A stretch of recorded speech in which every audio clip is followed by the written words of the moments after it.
Hi everybody, welcome to my channel. So for today's video, I'm going to be telling you guys what it's like to work at a boutique. So if that's something that you're interested in, then please continue watching.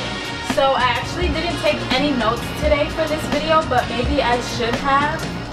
But I'm just going to try to keep it short and sweet and simple. So I have experience working as a key holder and working as a regular sales associate at a boutique. So I think I can give you guys like a pretty good perspective on what it's like. I've worked at a women's clothing boutique and I've also worked at a kids boutique. So I'm going to tell you guys what it's like to work at a women's boutique, even though working at a kids boutique is like pretty similar. So for those of you who probably have already worked retail, like for a big corporate company, you probably already have an understanding of what it's like to work in retail.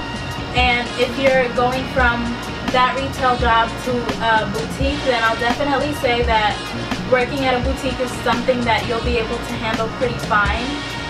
Working tasks are basically pretty much the same for sales associates. You just have to make sure that you're maintaining the racks and that you're stocking up the racks. Cleaning at the end of the day and in the beginning of the day, sometimes you may be required to vacuum.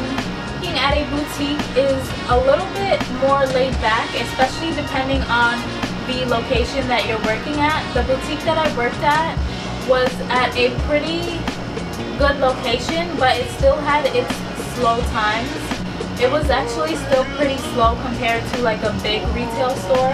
So I would definitely say that you would most likely have a lot more downtime working in a boutique compared to working in a regular retail store, and you're definitely going to be in contact with the owner or the boss of the boutique very frequently. Most likely they'll be calling like at least a couple times a day, sometimes just to check in and make sure that everything is going good, or just to make sure that sales are going okay, or to see if you guys need anything. As a key holder, the tasks are pretty much the same as the sales associate, but the main difference is that you'll be in charge of the cash in the beginning and the end of the day, and you also will be in charge of receiving shipments. You're also going to be in charge of obviously holding the key, opening the store, and closing the store. So another thing that I can say is that working at a boutique, you have to be open to knowing that certain things you're going to have to just handle on your own. Like let's say the register stops working for some reason and you can't contact your boss or get your boss on the phone to figure out like how to handle the situation, especially if customers are already in the store. You're most likely going to have to come up with an idea on your own to make sure that you're still maintaining those sales and handling those customers the proper way.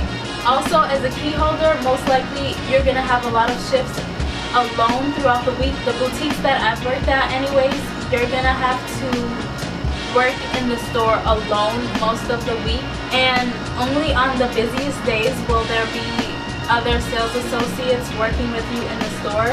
So you just have to make sure that you're pretty good with multitasking and that you know how to handle the register while helping people in the fitting room, and also like maintaining the stock in the store and keeping the store clean. Overall, I can say working at a boutique is a pretty good experience, especially if you want to have your own store and you want to get that kind of experience. It's definitely a great experience to have. You will learn so much about owning your own store and like operating a boutique. You'll learn about different ways to handle certain situations and how to deal with certain customers. Every customer is different and every customer requires different type of attention, and especially in a boutique requirement, you're most likely going to have to be a little more intimate with your customers and have conversations with your customers and try to connect with your customers more compared to working at like a retail store like Forever 21 or H&M, where you're just walking past the customer and you're not even interacting with them. Yeah guys, so that's all that I have for this video today. So if you are planning on working at a boutique or you wanted to get that boutique experience, I hope that this video helped you. Please give this video a thumbs up if it did, and also please comment down below if I missed out on anything. If you have any other questions, please let me know down below. I'd love to interact with you. Also, please subscribe to my channel for more videos like this. I'll definitely be putting out more content, and I'll definitely be making sure that I'm answering everyone's questions. Also, hit the bell icon to be notified whenever I upload videos so you don't miss out. And thank you guys so much for watching. I hope that you enjoy your day.